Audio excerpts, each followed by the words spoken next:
morning, traders. Welcome to today's Outlier Live, where we bring you the biggest news of the day and what the AI trading data says about it. Now, our top stories of the day. If you own a Tesla, there's a good chance that you have some major problems that you've got to deal with. Next, are we looking at the end of the American auto industry? And finally, the American housing market is crashing right before our very eyes. Tune in for all of that on today's Outlier Live.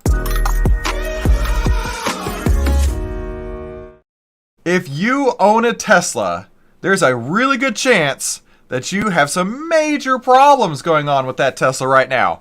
Over 55,000 Model X's have been recalled over brake fluid.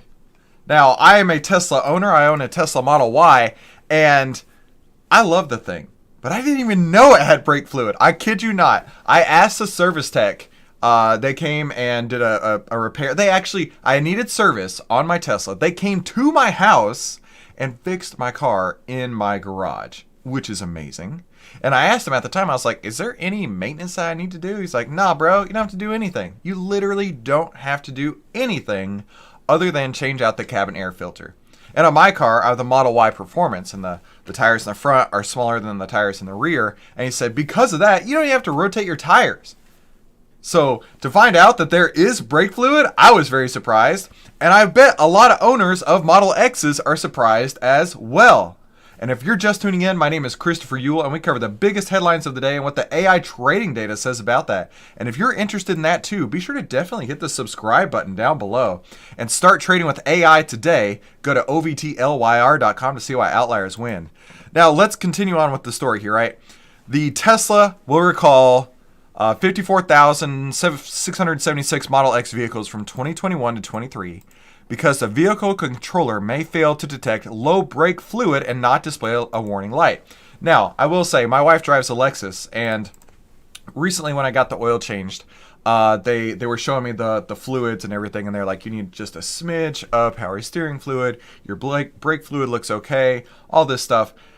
And I never really thought about how I can see the levels of these fluids inside the engine, so I don't need any sort of light or indicator. I can pop the hood and check it myself. But on a Tesla, when you pop the hood, you see a frunk. And at least in my car, there's one spout for the windshield washer fluid. So it makes total sense why you would actually need some sort of warning light on your iPad screen right there to tell you, hey, you've got an issue, you need to take it in and get it serviced, right? Tesla vehicles fail to comply with the requirements. Oh, just refresh the page there. Tesla vehicles, hang on, I've lost it. Tesla vehicles fail to comply with the requirements of Federal Motor Vehicle Safety Standard number 135, vehicle brake light systems. So there you go. Now we know that, right? Now we know that we got to deal with some brake fluids there. Low brake fluids are not indicated to the customer and may impact braking performance and the risk of a collision, which nobody wants that. Nobody wants to see that happen. Tesla has not reported any incidents of crashes, injuries, or fatalities. So that's good. Now, the good news about this is that it can be fixed with an over-the-air software update. So while these are considered recalls, while these are considered a defective part, right? Tesla changed the game by having their cars be connected to the internet. So when you pull in your house at night, it gets on your Wi-Fi just like your phone does, right? And when you're out driving, if you have the Tesla premium connectivity, which is only $100 a year, that's $8 a month, or it's less than $8 a month. It's ridiculously cheap. It will automatically download this software update to your car and fix the problem. They shouldn't be calling that a recall. They should be calling it an over-the-air software update. So instead of saying 55,000 Teslas are being recalled, you could just say, there's a software update. Right? Every time you get a software update on your phone, do you see a news article come out on it? No. Every time you get an update on your computer, do you see a news update come out about it? No. Why is it that every time Teslas need a software update, they make a huge rigmarole that there's a huge issue going on right now? No, of course not. The vehicles in production failed to display a visual indicator for low brake light fluid, like we talked about. Earlier this year, 280,000 Model 3s and Model Ys had an inability to steer, a loss of power steering. And also, they had a voluntary recall of 16,000 vehicles from two owners. So two owners had a complaint that the front seatbelts were not sufficiently connected at the factory. So Tesla takes this really serious, right? Tesla's not trying to run anything over anybody. Tesla's at the forefront of technology. And yeah, I am a Tesla fanboy because I own one. The reason I own one is because it's the freaking future, okay? Like I was talking about my wife's Lexus, it's a dinosaur. It's a V8 gas-powered 15 miles a gallon dinosaur. It's beautiful. It's luxurious to ride in. I love being in it. But comparing the two, it's not even close, right? It's like getting the very best iPhone 15 Pro Max Extra Plus versus an iPhone 4, right? The iPhone 4, sure, it probably still works. It probably still makes phone calls. And you might be able to run some apps on it, but you don't wanna because everything is way better. The experience is so much nicer when you're in the Tesla, when you're in the new technology. And let's be honest here. At the end of the day, all the manufacturers are doing everything they possibly can to compete with Tesla. Tesla has set the bar, and every other car manufacturer is doing everything they can to catch up to them, just to catch up. So whatever Tesla does, the entire auto industry is on its way to try and figure out how they can replicate that. And one way that they can replicate that is by finding a way to provide over-the-air updates. But because of so many mechanical, fluid, hydraulic systems that are in cars, that's almost an impossibility. So let's take a look at what the AI trading data says about Tesla. Tesla actually just got a buy signal 2 days ago, October 16th. So if you were interested in purchasing some Tesla shares, now may be a great time. And we did see a signal return of 268% using the outlier data. So if you want to get your hands on this data, go to ovtlyr.com to see why outliers win. Now let's go to see what the internet's saying about this, right? Tesla has deployed a software update to fix these Model X units. Do you think this should even be called a recall? I don't personally at all. CEO Elon Musk has criticized the use of the word recall because there's software updates. The term recall is outdated and inaccurate, and all these places love to write news stories bashing Tesla. I don't know why, but I do know one thing. Tesla is the future. And if they can't get on board, they don't even need to be competing at this point. If they can't make electric vehicles, if they can't even keep their batteries from catching on fire, then why are they even making these cars? Ford has lost like $40 billion trying to compete with Tesla, and it's not even close. Let's see here. They should call it what it is, a software update. Absolutely. And this person says, my Windows system gets recalled every single week. By that logic, right? And let's see here. A recall implicitly implies that cars should be returned to the manufacturer, right? Of course. When it's a software update, an over-the-air software update, it should be called a high-priority software patch. I couldn't agree more. That makes total sense to me. And realistically speaking, Tesla is leading the way. And if you're not driving a Tesla, why not?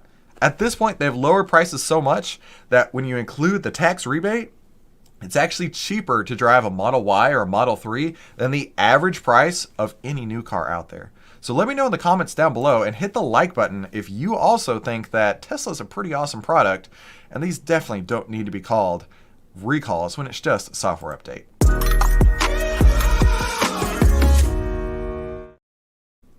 The Ford CEO is saying that we are looking at the end of the American auto industry as we know it. The Ford executive says America loses if domestic manufacturers can no longer compete. And that makes total sense. I don't know why anybody would think it wouldn't, right? And the UAW auto workers, they are shooting themselves in the foot, right? This is what they pay you to do, is assemble cars, is put the cars together. I will say, the UAW workers should get a raise, right? But they're asking for a 4-day work week and to get paid for 40 hours and to get a 40% raise. These demands are unrealistic and honestly shouldn't even be entertained. So the Ford CEO, he's trying his best. He's trying his best to get people back to working. He's trying to get back to people actually having a job. So let's see what he says here. He's urging the UAW auto workers to come together with the company to reach an agreement to end the strike. America's entire auto industry is at risk because of this. And it makes total sense. choosing the right path is not about Ford's future and our ability to compete. It's about the future of the American auto industry. He's so right. We can't even entertain the idea of a 4-day work week, getting paid 40 hours, with a 40% raise. These are unrealistic. And, you know, that's totally a negotiation tactic, right? Set the bar ultra high, and then when they come up to a 5-day work week where they get paid 40 hours, but they get a 25% raise, then that makes a lot more sense. And it's a lot more palatable than a 4-day work week and a 40% raise. Now, Ford CEO keeps on going, and he says, Toyota, Honda, Tesla, and others are loving the strike because they know the longer it goes, the better it is for them. And if you're just tuning in, my name is Christopher Yule, and we talk about the biggest headlines of the day and what the AI trading data says about it. And if you're interested in that too, be sure to definitely hit the subscribe button down below and start trading with AI today. Go to ovtlyr.com to see why outliers win. Now, he continues on by saying that actually, the UAW president responded with another threat to escalate the strike further. And I actually laughed out loud when I was reading this. Bill Ford knows exactly how to settle this strike. Instead of threatening to close the rogue plant, he should call up Jim Farley and tell him to stop playing games and get a deal done, or we'll close the rogue plant for him. I appreciate how serious that they're taking this. And just saying that right there, hey, get this done or we're going to close more plants for you, right? If Ford wants to be the all-American auto company, they can pay all-American wages and benefits. That I do agree with. I do absolutely 100% agree with. But a 4-day work week, getting paid 40 hours during that work week, and a 40% raise, yeah, I don't know if that's exactly the all-American way. Because, right, this is still a capitalist country. This is still a capitalist society. And they need to post profits for their shareholders. Right? If we're going to double the price of a Ford truck, of a Ford F-150, which, let's get on that topic here, right? We've already seen car prices basically double since the start of the pandemic. I mean, we went from like $30,000 trucks to $60,000 trucks. We're looking at really loaded out trucks going from $45,000 to now probably close to $100,000 for a truck. And then you want to more than double when we talk about everything included. You want to double the price of the labor that goes into it. So now that $40,000 truck just a few years ago is now $200,000.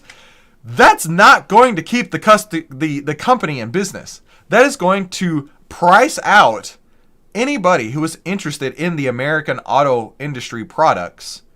And nobody is going to be buying these Ford trucks anymore. Nobody's going to be buying these Ford cars anymore. Nobody's already buying their electric cars.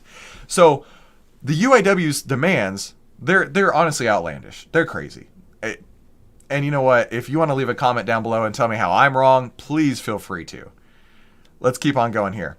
Around 34,000 of the 150,000 UAW workers are already off the job and on picket lines. So 34,000 people are already not getting paychecks because of this, right? They're not paying them.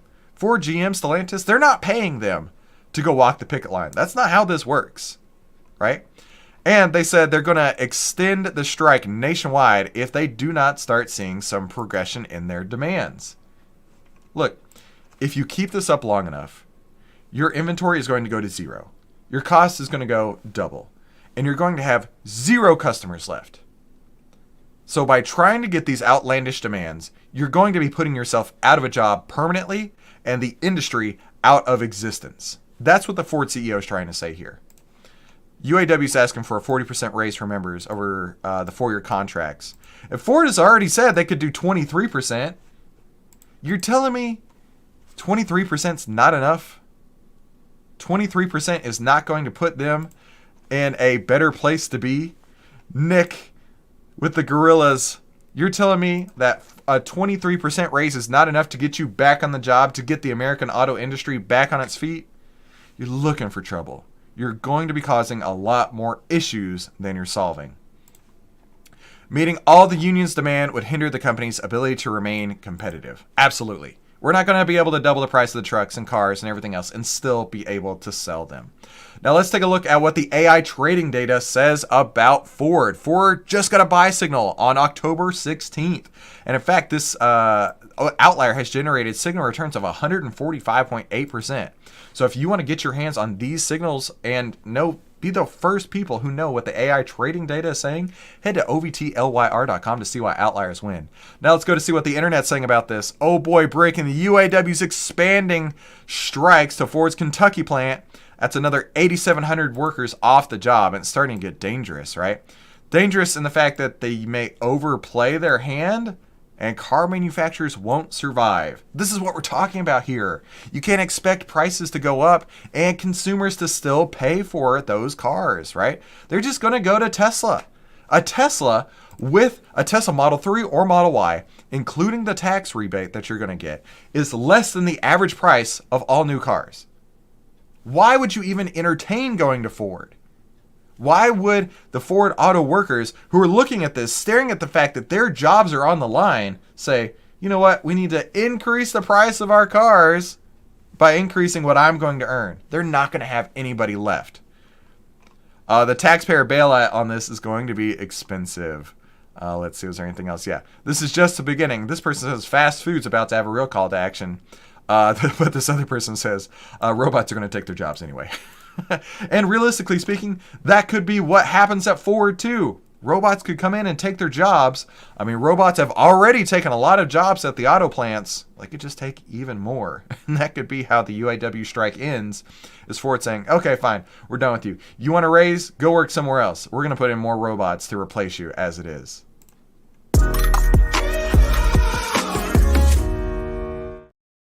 One stat is proving that we are seeing the housing collapse of 2023 right before our eyes. Home foreclosures are on the upswing and they're up 34% since last year. We got a huge problem on our hands. Absolutely. Let's take a look at the article here. Default notices, scheduled auctions, and bank repossessions surged 28% just in the third quarter to 124,000. Man, homeowners are still grappling with the pandemic's financial aftermath or encountering new challenges. We're all encountering challenges these days, right? When's the last time you went to the grocery store and you thought, wow, that was cheaper than I expected? Man, I got cereal and milk the other day. It was $17. I got milk and cereal, and I'm not exaggerating, $17. What's happening, right? If I'm paying $17 for milk and cereal, I am not able to afford my mortgage. That's what a lot of people are going through, right? And then on top of that, we have student loan payments that are starting, right? The student loan payments are averaging between $100 and $300, which used to be enough groceries for an entire month. But now that's maybe a week, maybe, especially if milk and cereal is $17. Real estate experts are bracing for a significant blow because the cost of living crisis that we're going through is tackling everybody. And now people are having to make hard choices. Am I going to pay the light bill? Am I going to pay for the internet bill? I'm definitely not paying for Netflix or Disney Plus or anything like that anymore. I'm cutting all that off. I'm just watching YouTube for free. What else are we going to cut out? Some people are making the hard decision to cut out their mortgage payment, their rent payment. And they're having a lot of issues these days. And if you're just tuning in, my name is Christopher Yule, and we cover the biggest headlines of the day and what the AI trading data says about them. And if you're interested in that too, be sure to definitely hit the subscribe button down below and start trading with AI today. Go to ovtlyr.com to see why outliers win. Now, we've got so many issues here, right? 75% of the survey respondents said that the student loan payments will have a negative impact on their home ownership. Many economists believe the resolution of these payments could significantly hit the home ownership rate. And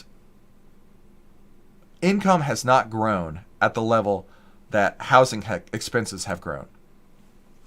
Income has not grown at the level of grocery expenses, of energy expenses, of utility expenses. Incomes have not grown, and because of that, everything else is starting to suffer.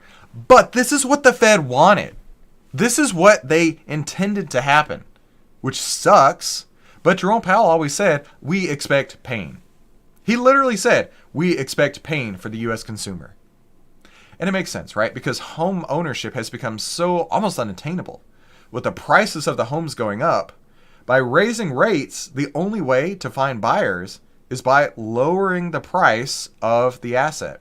So if you had a $200,000 home previously, maybe 5 years ago, now it's $500,000 today, or at least that's what the market would tell you it is. But the interest rates have gone from 3% to 8%. You literally cannot find enough buyers at $500,000 at 8% as you could at $200,000 and 3%. And the rates are not determined by you. The rates are determined by the Fed, by the marketplace. So what are you going to do? You're going to have to lower your asset price. But that's not what we're seeing yet. We just covered a story the other day talking about the money supply. Money supply, meaning what's in your checking account, savings account, IRAs, money market, all that's going down. But prices are not going down. Prices, meaning the inflation, we need to have disinflation. We need to have de-inflation. Prices have not come down. And this is a stat that has not ever occurred. Even during the Great Depression, when money supply went down, prices also went down. So I think what we're about to see is a rubber band effect where the consumers have been pulled so hard in so many different directions that they're just going to say, screw it, I can't pay it anymore. And we're going to see default rates on credit cards, auto loans, mortgages just skyrocket because they're going to say, I don't care. I'll figure it out. I'll go live with my parents. Their house is paid off, right? At least I can afford groceries then. At least I can send my kids to childcare. We need to see some huge, huge changes out there. And I don't know what it's going to take, but we need to see some giant changes in order to make homeownership a reality once again.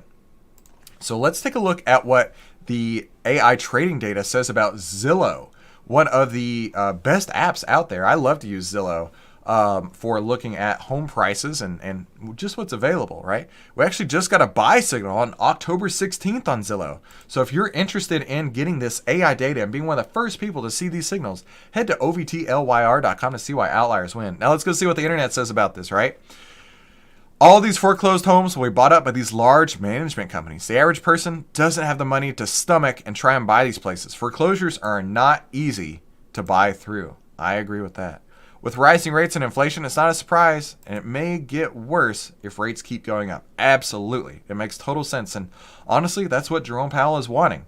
He wants the pain because by having the pain, we're going to be seeing prices come back down, right? If you've got your $500,000 home and you can't find any buyers, it may be time to lower it to $400,000 or maybe even $300,000. Look at that. Hurts. That hurts. But if you need to sell your home, you need the liquidity, you got to get out. That's what you're going to have to do. Now, YouTube thinks you're going to love one of these two videos. Thank you so much for coming to today's Outlier Live. I'll see you on the next episode.